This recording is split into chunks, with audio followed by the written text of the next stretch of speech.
thing that attracted me to the CPP programme is the fact that I could make my own work.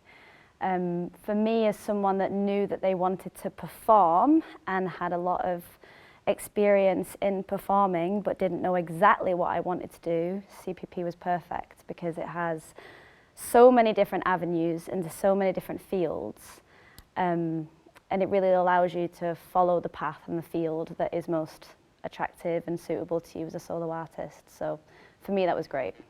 I think the main thing that equipped me to do a PhD that I learned from the CPP programme was a real critical understanding and critical investigation of ideas.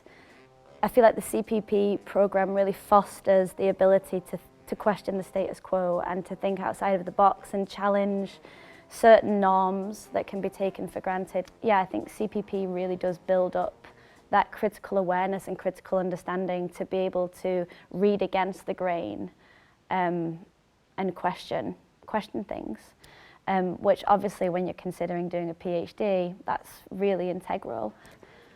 As a neurodivergent person, my previous experience within performance environments was very much about uniformity, was very much about picking things up and kind of fitting in with the rest of the group. But coming into CPP as a neurodivergent person, it was really brilliant to be able to not have that requirement to be uniform with a group. It can be a real strength to be your own person and have your own practice, and yeah, there's no need for uniformity. That was really empowering to me, and I feel like that is something which I've carried through to my PhD. So what attracted me to the CPP was that I saw it as a serious kind of playground for experimentation, a place where I could develop and become better as a performer and director in collaboration with passionate peers and teachers and guest artists. So this idea of really experimenting with practices was what attracted me in the first place. It seemed to me, and it turned out to be as well, like a very open place. So I guess that's connected with this idea of experimentation, that there is a real sort of interest in trying out new things, but also an openness towards people. Diversity and equality, I feel, it's a big thing on the course. I felt like this area of eco-critical performance, finding ways to process quite sort of complex theories and environmental philosophy was something that I needed to become better at, and I simply needed more time and also some sparring from expert supervisors. It helped me to situate my practice and understand my practice better in a wider context. I think the way of thinking interdisciplinarily and thinking about how dramaturgy and directing, devising, performing, how these things interweave, and thinking about how the practical and the theoretical is also sort of entangled is something that I really learned a lot from at the CPP course. I think it's just a great opportunity if there's something where you feel super passionate about something, but it might be quite complex, and you might be like, I simply want to investigate further. I want to become better at this, but I also need some sort of expertise, supervisors who can guide me along this process where you look into complex territories. I knew that I was interested in working with people of different ages and definitely with children, and I knew that my work was about kind of responding to environmental and ecological ideas and issues and philosophies and approaches, and that had been the case since kind of my third year on CPP. I felt like I needed more critical engagement and more depth, I suppose, in exploring what my approach was and what my approach could be. And so I wanted to explore what actually is an ecological approach to performance beyond just making performances that are about the environment or nature. And so doing a PhD felt like the right thing because I would be able to really engage with my practice, but in a very critically engaged way, and get to know the field of ecological performance. And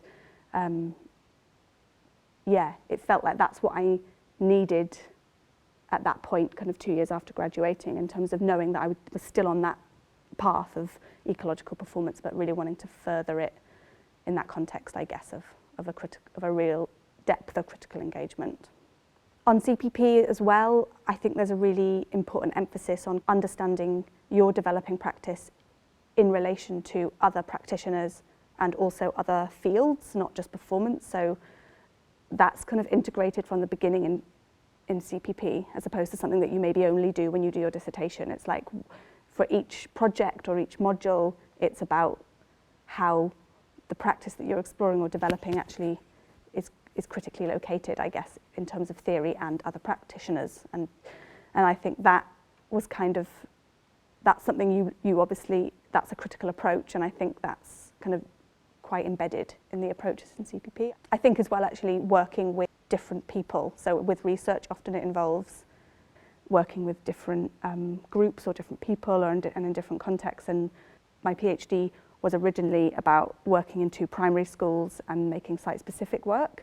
But actually, as soon as I started on the critical and creative process, I soon realised that I really needed to work intergenerationally, because the inquiry of what is ecological performance was lending itself to this kind of diverse ecology of people of different ages, and of children and adults, and of professional and non-professional performers. So actually I needed to change the context of my research, and I think, but I didn't know that at the beginning.